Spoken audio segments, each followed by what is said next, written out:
Do you want your business to grow faster? Are you open to new and out-of-the-box ways to drive revenues and increase value? How do you imagine the most successful entrepreneurs and business leaders double, triple, or expand their businesses tenfold or more? The answer is deals. This is a weekly podcast featuring conversations with business owners, executives, and leaders as we reveal behind-the-scenes details that give you, our listeners, the confidence to pursue your own deal-driven growth. On the show, we discuss a huge variety of deals, everything from large, complex mergers and acquisitions to smaller deals that you can do even without significant capital. My name is Corey Kupfer, and I've been supporting deal-driven growth for businesses for 35 years as a successful entrepreneur, professional negotiator, and attorney. My goal is to help you strategize, plan for, find, and complete deals that will help your company grow faster. Welcome to the Deal Quest podcast. Let's get started. Ryan Sparks is an executive communication coach and head of communications for Bay Angels, a startup ecosystem in Silicon Valley. As top communications coach, Ryan works with corporate leaders, startups, and accelerators, HR departments, and clients from all over the world who are preparing for high-stakes conversations by helping them develop their message portfolio and message delivery skills. He is an experienced business consultant with a demonstrated history of working in the higher education industry. He's passionate about building community and pairing startups with the resources, funding, education, and social capital necessary to launch, scale, and sustain their businesses. He's a certified ACC and ICF executive coach, skilled in emotional intelligence, sales, leadership, team building, and communication. And you can catch him hosting the Presentation Gym with the Heroic Voice Academy every Thursday on LinkedIn Live, helping companies fine-tune their pitch deck. Just recently, he launched his new podcast, Silicon Valley Impact, where he speaks to global leaders and startups who are making an impact in the world. I am so excited to have you on the Deal Quest podcast. Welcome, Brian. Corey, thanks for having me, man. You and I in that green room were really geeking out on these topics, so I'm excited to be here and get this to your audience. Not that we will do this, but I feel like there was some gold in there that we should just record and release separately. So folks, listen, as you all know, any regular listeners know, we have people on who touch all types of deals in various aspects. And I love what we're going to talk about with Brian here. It's an angle that maybe we touched on, but I don't think we've gotten into the depth we're going to get in here by any means. But Brian, before we get to all that and who you work with and how you help folks and how it affects deals, I want to take you back to when you were a little kid growing up, maybe 10, 12 years old. What did you want to be? Because my guess is an executive communication coach and owner of several businesses in this area. And probably wasn't it when you were that age, but you tell me. No, not at all. I'm glad you hit me with that one. I loved baseball. I wanted to be a baseball player. My dad was big into sports. All my friends around me were big into sports. So I grew up watching Cal Ripken play. His first year of baseball was my first year in Little League, and I was all about the Orioles. And it kind of just carried forward, being on teams, being a part of community, being in a great family, really kind of transcended into where I am now. But to your question, baseball, sports, Corey. Love it. At what point did the reality set in that you were going to be a professional baseball player? Yeah, that was very early in my career, I think. It's like most of us.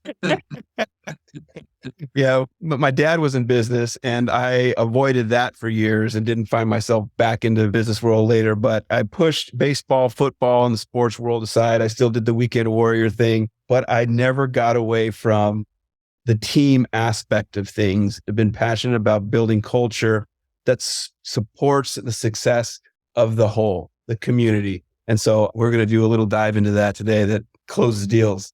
No question. So that'll be the through line from the baseball dream. One other question looking back, what was your first deal of any type? Could be something small when you're a kid, early in your career, whatever comes to mind.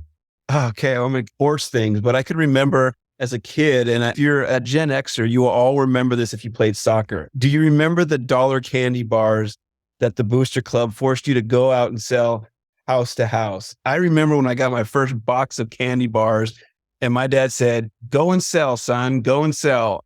And I went out there and I went door to door selling the candy bars in my soccer shorts and soccer shirt, and said I had all the stories. And I remember coming with all the energy and talking about with strangers. I had a lot of access to people as a kid, but the door-to-door thing, it all began to me. It was exciting. Love it. Love it. All right. So listen, obviously we covered some of it in your bio, but before we even hone in on the deals, just talk generally about who are your clients, who do you work with, and what do you help them with at a high level across the board? So at a high level, we work with one group is our founders, startup founders, who are looking to put together messaging and communication strategies in order to get the funding they need, in order to capture the market. They have a lot of responsibilities, and I truly believe that it all comes down to communication. So we help them with that. And we help executives looking to develop their leadership skills. Clearly, in Silicon Valley, where I am, a lot of smart people, however, very siloed.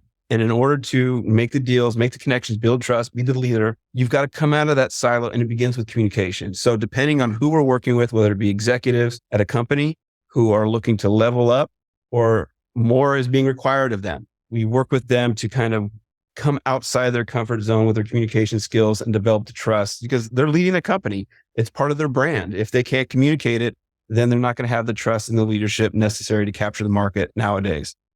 Right. So let's talk about how that fits in. I mean, you previewed it a little bit, but this conversation of community and this conversation of team and this conversation of the elements of what it means to be on a team, right? Be able to rely upon each other and build this alignment. How does all that play into what you do? So we were talking about before, I'm going to dive right into this. I'm a big advocate of social capital. And when you can start to figure out ways to merge communities or merge teams and bring together diverse ideas, you're going to take your innovation to another level. And the goal is in innovation. The goal is in fresh perspectives. The goal is in finding a way to bring together these diverse ideas and then find a new whole. That's where collaboration and growth and progress is really made. I mean, sure, we have our traditions, the way we do things. There are old habits that work. We've got strategies in place. We've got systems in place. I mean, being in business, we just become on system overload. But you've got to counter that and balance that with innovation. And that happens with communication, with community. And so the more communities that you have and bring together, your social capital grows. And with social capital, ultimately comes much more. So give us some examples. If you have any specific, you can use names, not use names, depending on what you're comfortable with, but give us some examples of communities coming together. Well, I had a fresh one for you, if you bear with me. My new podcast, Silicon Valley Impact, brand new. I have multiple communities. I work with Bay Angels. We've got a huge network in Silicon Valley and throughout the world. So I'm head of communications for them. And then also I I'm a partner with Heroic Voice Academy. We work with Plug and Play and a lot of startup accelerators all over the world. So I have these disjointed communities. And so I said, okay, what can I do in order to kind of bring this together into a mega community? So I started Silicon Valley Impact. So I take the leaders from Bay Angels and I take this from the startup world and I have an innovative idea come on the show. And what I then do is I then look for unique other organizations to partner with. So for example, I partnered with The Fourth Floor, which is a women's organization that helps women prepare for board seats, executive roles, and get funding for their company, and have brought them in. So now we have this high energy startup world of angel investors, innovators from all over the world doing startup, and women who are just hungry to get in the game. And you bring these entities together and it's fire. The feedback that we've gotten just over the last couple of months is contagious. And now it just burns. And from that, you get more ideas. More people are attracted to that. And I'm excited to see what comes. And you can't control this. It's like you bring together these communities, but what I know for sure, it serves this one fundamental need, whether you're in a company, you're on a baseball team, you're in a family, or whatever you're doing, it serves the sense of belonging that people are hungry for. And when you give them that, much more will follow once again. Yeah. So I want to talk about the steps, because obviously there's so many benefits that come from putting communities together like this, right? And this is a deals podcast. So one of the things we want to talk about is how this kind of stuff leads to people doing deals, while recognizing that that's not the only benefit. Actually, pre-show, we were talking and I mentioned my experience in the EO community, Entrepreneurs Organization, which a lot of my listeners know I've been active in for a long time.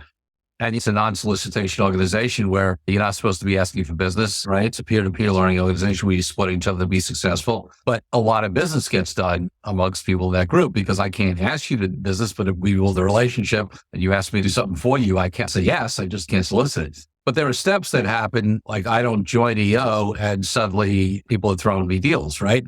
That's not the way it works. So what are some of the steps that happen in those communities that lead to many, many, many benefits, including the possibility of deals? And I know you play a role in some aspects of that. Yeah. So I'll give you a high level word that we're all familiar with. And then I'll give you 3 things that you can do in order to kind of start moving that direction. The number one thing that you can do in order to start moving this direction into bringing communities together is have a sense of empathy. And you can do that in 3 ways. So for example, in the group that you're talking about, you have a shared vision. Many of you have an understanding of where you're going. And there may be a lot of diverse ways of looking things, but still the respect of where you are all going is prevalent in the room. So that's number one, like shared vision. And how do you articulate that vision? The ability to talk about what your mission is, where you're going with your company, how you're serving people. What is your global goal? It has nothing to do with money, but what are your higher calling? And to be able to articulate that vision is number one.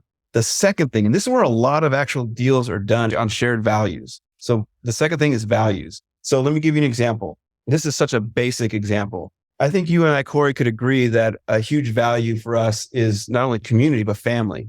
Sure.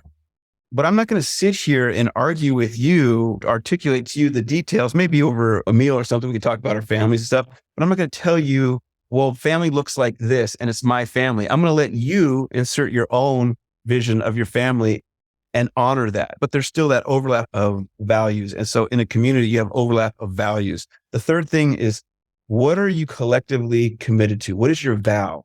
Like, what can I count on you for? So for example, your podcast, Corey, and you, is I can count on you to put out great, authentic information about closing deals. Like the authentic viewpoints that you provide are rich, and I can count on you for that. Yep. And so when you have shared vision, when you have shared values, and I know what I can count on for you, that is the beginning point of deals moving forward, building trust. And we haven't even begun to start talking about monetizing anything. We have a relationship. And so that would be my high level 1, 2, 3 step in terms of creating that. Love that. So a lot of times on this podcast, I talk about mindset because I believe that we can talk about all of these techniques and tactics and skills that we learn or whatever, but if we don't have a mindset shift, usually there's limited progress available. So one of the most obvious things is transactional mindset versus relationship mindset. It's become cliche at this point. Everybody talks about building a relationship. And it's sort of like I talk about in my negotiating book. And I've had the pleasure of spending some time with William Ury, who's the amazing international peace negotiator and co-author of Getting to Yes on the concept of win-win negotiating. And win-win negotiating is like a phenomenal thing. But the problem is it's become a cliche and everybody says it now whether they mean it or not, right?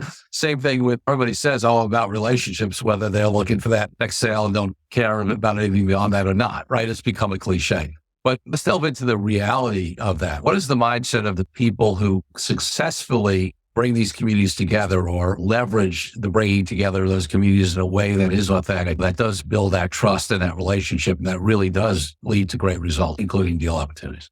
Yeah. I think it comes back to, again, the value piece that I mentioned. I love people and I believe that all people are good. I believe people are good. I mean, we see bad behavior, right? There's those parts. When you talk to these CEOs, for example, so Heroic Voice Academy, we work with John Chambers, CEO of Cisco, and he is just passionate about how he communicates. Yeah. And you sense with leaders like John or Sherry DeVille, who we work with, who is also a CEO that we work with, they love people and it can feel it in their passion. It's like, yeah, they're smart. They got a great company. They're intelligent. But again, this connection that they make is driven with empathy. And I'm not putting words in their mouth. This is a kind of a general assessment. They have this empathetic passion that people matter. People are good. And it's not about, my dad saying, I'm going to paraphrase this. It's not so much about having people around you or having people accept you. It's about being a friend. It's not having the friend, it's being a friend and communicating these values. So this is where I geek out and get all excited. I could stand up right now and just keep going, but I'm just passionate. I think people are cool. When I meet people like you, Corey, or my business partners who I just think are just really cool people, it moves me and I want to introduce them. It's like, now I'm already thinking, as I'm sitting here talking with you, Corey, I'm thinking, I can introduce you to Anthony. I can introduce you to Sean, Breen, Kat, all these people. It's like, I want them together because good grows into amazing things. Yeah. I love that. And you and I are so aligned. And it's why it's funny because in our pre-conversation, we talked about this conversation of authority marketing and how beneficial it's been to me. And at the same time, still the biggest way that I build my business, the biggest way that I've done anything, including the causes that I believe in and getting people enrolled in supporting things and whatever. Yes, maybe the things that I've done that have given me some level of profile or authority, whatever, help people make a decision. But fundamentally, where it comes down to is that I love being with people that you get alignment on, right? I'll go back to an entrepreneurial organization example. One of the things, I was president of the New York chapter for 2 years, and it was a volunteer organization. And I'm not talking about like William Ury does international peace negotiations on that. We're not talking about that level, but when at a practical day-to-day level, like being a leader of a nonprofit organization where you are business owners is fascinating because first of all, they're all leaders. In AO, you need $1 million in revenue or above to qualify as 200 some odd members in New York at the time, running companies of $1 million above. They all have employees. They're all visionaries. They all have, the New Yorkers, by the way, they have very strong opinions. And then I always used to say to my board that as a board, you have the privilege of being a leader of leaders, right? And then as president, I had the privilege of being a leader of leaders, right? And one of the things that was brilliant about that experience, and I'll tie it back to what we're talking about, is that even though I don't think it's good to lead from authority or power in any case, you can do it in your own companies, right? You can fire people if they don't do the job, right? You do have leverage over them. But in an organization like that, you have no leverage. I mean, even board members, they say they're going to do something. They're running companies. They're busy. All right, you can kick them off the board. All right, big deal, right? So really the only way to successfully lead, really successfully lead, is to create a compelling vision, get alignment, enroll people in it, build a community where people are excited about that vision, moving towards the same direction. Yeah, have some accountability systems at a high level, hold them accountable to their word. And you also can't micromanage in that. So to me, there's so many parallels to the way that you build these sort of healthy communities and what comes about, because when it comes from a place of shared alignment, when it comes from a place of joint passion, when it comes from a place of that, as opposed to anything else, it's where I've seen not only businesses be most successful, but amazing things happen in the world by people who come together with that kind of alignment. All those elements that you're talking about, Corey, and you radiate this, and I'm not just kissing up to the host of your show here. When you don't micromanage, when you have aligned vision, you share values, or you have a commitment and you're humble, what naturally comes out is a high likability. It's kind of like we all can sing, but not all of us sing good, right? I am not a good singer. There are those who are. My point being is what ultimately surface is, are you likable? And when you play with these elements and you practice them and you truly have a heart for people, it's leading with heart, right? You talk about authority. Authority can sound controlling and a hierarchy type of thing, but I think you can still have your authority if you have the contrast. In other words, if you have that humility, if you're willing to actually empower others with it. So if you have it, like one thing that makes me really feel like chatting with you, Corey, is I mentioned this likability piece, is you come across as highly likable because I feel you like me, right? It's that you give it away first. And if you have authority and then you empower someone else with authority, such as in a nonprofit, there is this stickiness that happens. You know, people want to stick around because there's a sense of, again, back to this belonging. So if you have these high level skills, or you want to see them in others, give it first, be it first. And so you do that well. Great leaders do that well, is they empower people with these qualities that they naturally have themselves. Love it. Let's take a break from the show for a minute so I can invite you to a new way to determine your deal readiness. I created a fast and easy assessment that will determine exactly how deal ready you are. Once you complete the assessment, I use your responses to identify the obstacles that are holding you back from being a deal-driven growth genius. It's as easy as heading to CoreyKupfer.com/assessment. That's CoreyKupfer.com/assessment and filling out a few multiple choice questions. I'll be checking in after the episode to see what your results are. Now back to the show. So now you brought these great communities together, and the example that you gave, we're talking at a high level where, and I'm sure there's other examples where you gave a specific one. What role are you playing? I mean, obviously you mentioned the communication piece, right? And for some, communication conversation could seem potentially, because listen, like in everything else, there are all different approaches and all different philosophies and all different whatever, right? And for some, the whole communication messaging piece could be something that is done with an agenda. So to achieve something and looking much more from the point of view of how does it get the audience to do something. So talk to me about how your approach and what you do with people in terms of communication plays into this bigger, more aligned kind of relationship building, trust building kind of experience we're talking about.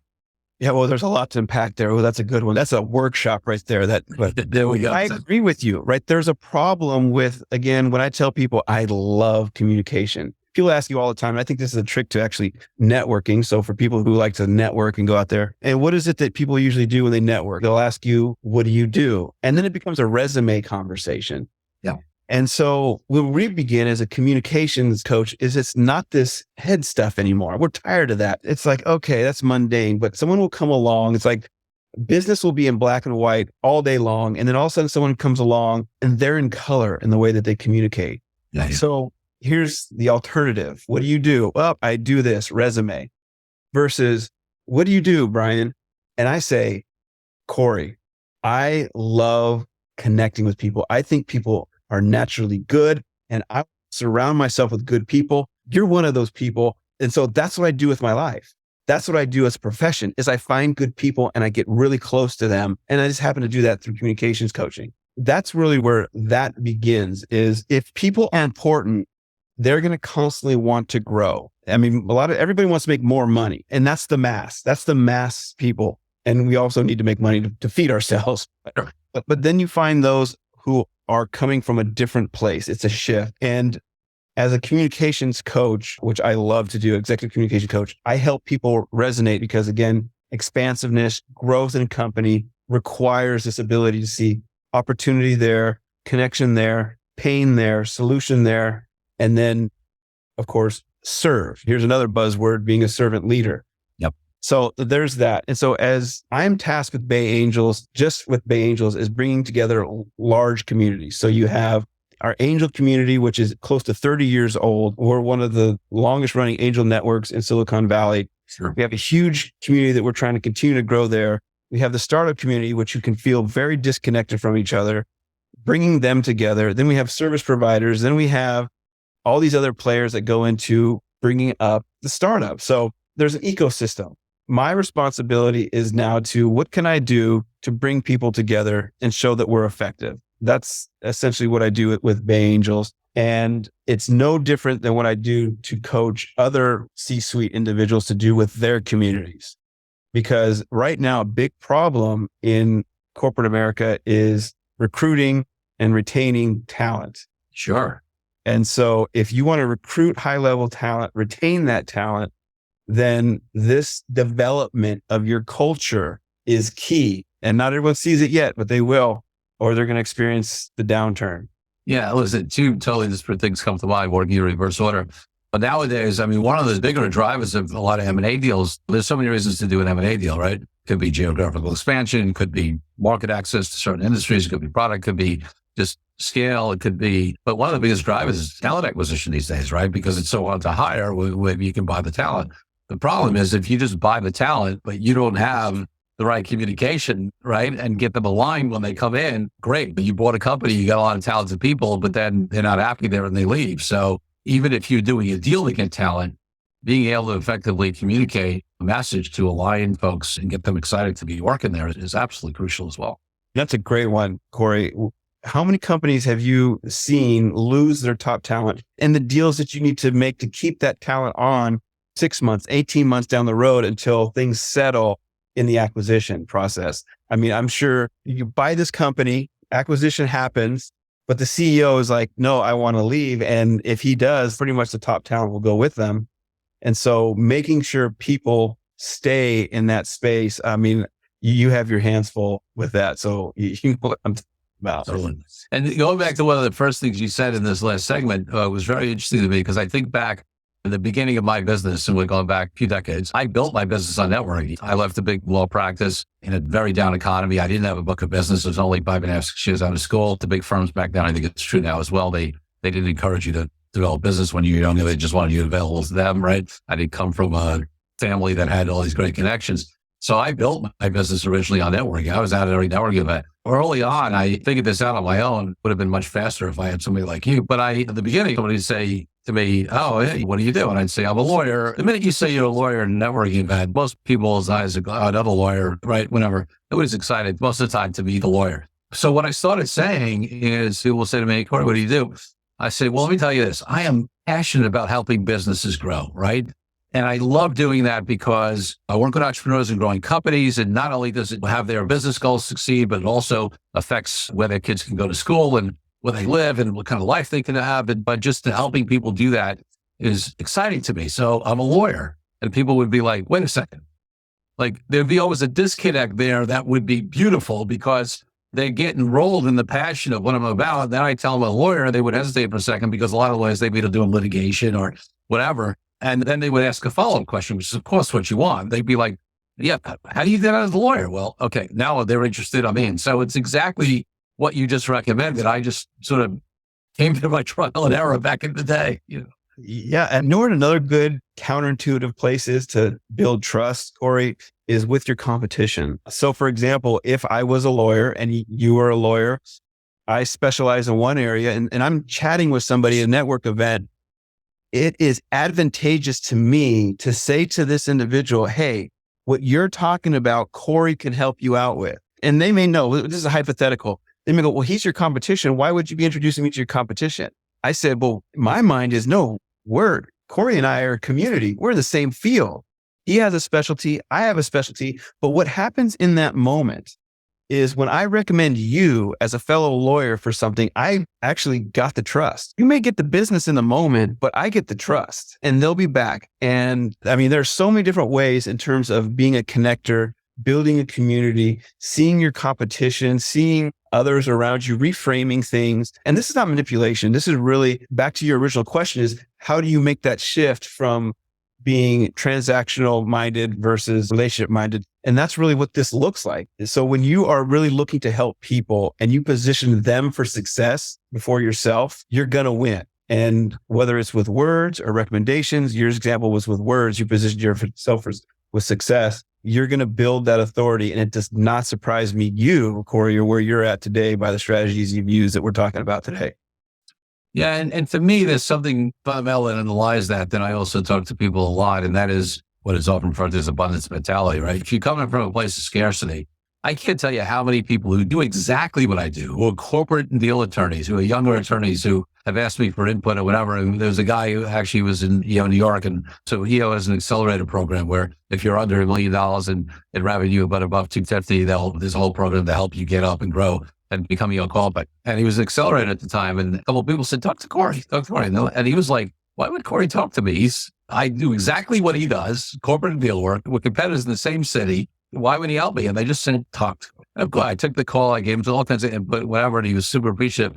And to me, it's a big world out there. I just also fundamentally believe energetically, if I'm of service, I'm giving to people, it's going to come back tenfold as long as I'm not doing it as a quid pro quo to have that happen. I just do it because I'm passionate about helping people grow. And I'm not going to be in a scarcity place that I'm going to help this million lawyers out there, thousands of corporate lawyers. I'm going to help this one guy. And suddenly, it's just, for me, that scarcity versus abundance mentality and that service mentality you talked about and that sort of giving first kind of thing really plays into all this. Yeah. And I think when you're talking about recommending, hey, talk to Corey, or recommending a competitor, you said a lot of people, and I agree with you, aren't attracted to the word communication, right? Like, oh, I am a good communication. It's like back in the day when I was passionate about emotional intelligence and still am, I couldn't call it character. People would look at me, I don't have a problem. And then you say, well, no, emotional intelligence. They go, whoa. And I say that to say this is back to this idea of, again, continuously finding opportunities to be of service and lead with giving. The confidence piece. People don't like the words like abundance. They don't like the words about energy. When you confidently say, hey, go talk to Corey, people trust confidence.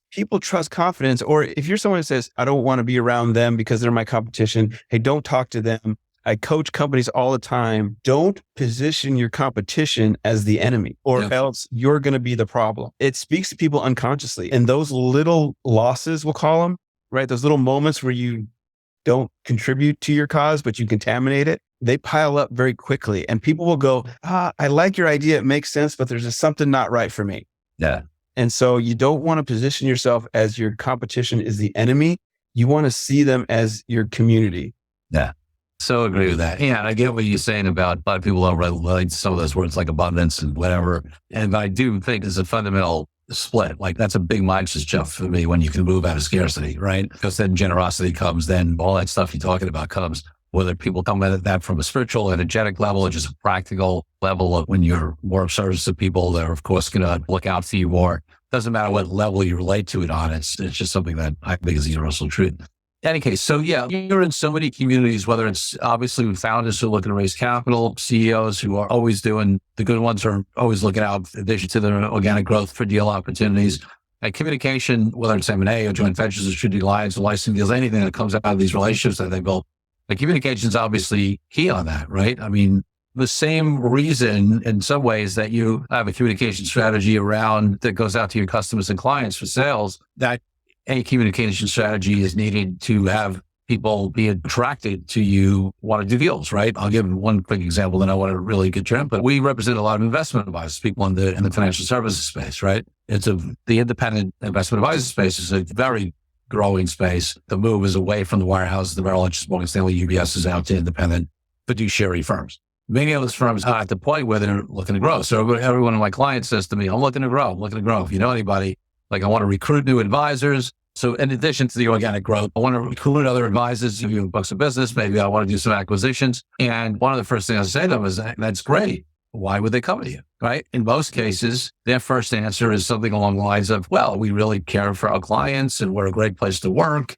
And I say to them with a smile, but somewhat directly, I say, listen, first of all, I believe that's the case, but let me ask you this. How many firms out there do you think, whether it's true or not, are saying the same thing? Like every single one. So what distinguishes you? Like, why would somebody come to you? What is that gets into their value proposition to these potential advisors or companies that would sell them, which is different than their value proposition to clients. I mean, there may be some overlap, and it gets into their ability to communicate that, to have somebody be interested in doing a deal with them, especially nowadays. There's many years in that industry, there wasn't a lot. Now there's a lot of VC private equity funded buyers and sophisticated buyers who are very clear on what their model is and what their value proposition is and how do you compete with that. So talk to me a little bit. I think it's pretty obvious communications, the importance of that in terms of people who are looking to raise capital because they're pitching for money, right?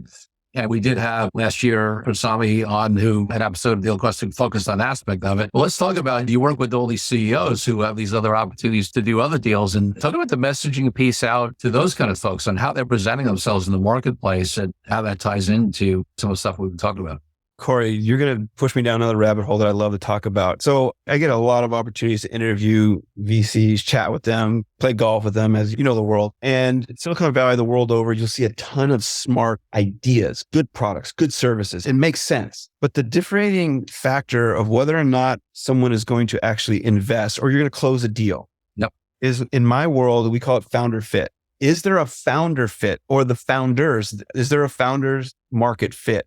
Who are they as the driver of this vehicle to push us across the finish line? And so I think I can't tell you how many great companies missed the boat on this, where the founder isn't equipped to lead. Again, they're in a silo, they're smart, they probably created the product, but now positioning themselves to drive this high octane machine of a business to where it's potentially going to go, it oftentimes results in either the company dying, because you know the percentage of companies dying, or the VC or those who has money in the company taking control of it. That's sad, because really this is preventable if the founder immediately goes, okay, I have to shift. I can't tell you how many professors and academia individuals who come out with a great idea and they don't shift to the CEO. It is a different shift. They're not just the founder anymore. They're actually the driver of a company. And this can be solved with communication and leadership development. Just a couple shifts, and it expands out to the team. I can't tell you how many times I've seen pitches go this way. You have a smart individual who now has a team of like-minded individuals, which is a disaster. Right. Disaster I had. We were coaching a company who just went into plug and play, and they were looking to be acquired. That was their goal. Obviously, they're not building it out to go to market, but they're looking, and they're going to have to. So there's that dance between being acquired and showing traction. Sure. They threw up their team slide and they had 12 people. Number one, that's too many. But they were all engineers, Corey. And here's the thing. They're surrounding themselves with probably smart individuals, but they couldn't see outside their own silo. And that is the problem. And so not only is communication about how you are messaging other people or messaging the market, but it's how aware you are of yourself, how much self-leadership you have, how you communicate to yourself, how you resolve things within yourself, how you regulate, how you drive resilience, and all these components that high-level CEOs have. These first-time entrepreneurs and startups, they don't have it yet. And all it would take is a little bit of coaching or mentoring to get them over that hump. And it's founder fit. Yeah. And I love the way you mentioned two things, and I know you play in both these areas for folks, that combination of communications and leadership training, right? Because obviously you need both, right? You need the leadership skills to be able to do some of the things we talked about, whether it's communicating a vision, enrolling people, right? All that stuff. You have to be able to communicate it and they get tied together. And that opportunity to work with somebody like you to have a founder or a younger CEO, whatever it is, grow in that area is huge. Before I ask you my final two questions, is there anything else that I haven't mentioned that you're either sort of seeing out there or something you're passionate about in terms of what you do or the entrepreneurial startup community or whatever it is? Anything else you want to talk about before we hit the final? Corey, you're taking the control of your own podcast. You're putting it into my hands. That's okay. I'll take that risk. I'm rolling the dice. Wow. No, but I appreciate this. I mean, it can't be understated how important it is to become a better communicator that drives community to get the results that you're looking for. I thank you for this platform, this opportunity to share that, but it can't be talked about enough. I mean, the differentiator of a great company isn't necessarily always the product or the service that's being offered up. I've got to share this story. I'm going to change it because it happened just recently. I was working with this company and they were getting ready to bring a medical solution to market that has never in its form happened. Potential for unicorn here is crystal clear. And very smart team, very smart individual, had all the pedigree, had all the logos that they needed to do what they wanted to do. However, there came a moment where they were speaking with the right people, but said the wrong things because they lacked that connection. And because Silicon Valley and the business world, I mean, there's millions going after that unicorn, but it's a small world, right? It's like bad news travels at light speed. They had an interaction with a potential investor that is going to, and did, continue to cripple them for years. It ruined my week when this happened, Corey, and it was a communication issue on their part that will now potentially tank them. Hopefully, maybe at some point, the CEO will step back and give it to someone else and it can reemerge, but it's going to take a lot of time. And this is the sensitivity of communication. It's power, using the right words, using the wrong words. And it broke my heart. I mean, but I love this. I want to see more CEOs take advantage of the word power to move their community and their mission forward. And so I think that is really kind of the takeaway and the battle cry. Leaders, communicate, grow in that space, because you won't close the deals that you think you're going to close unless you beef up that skill set. Love it.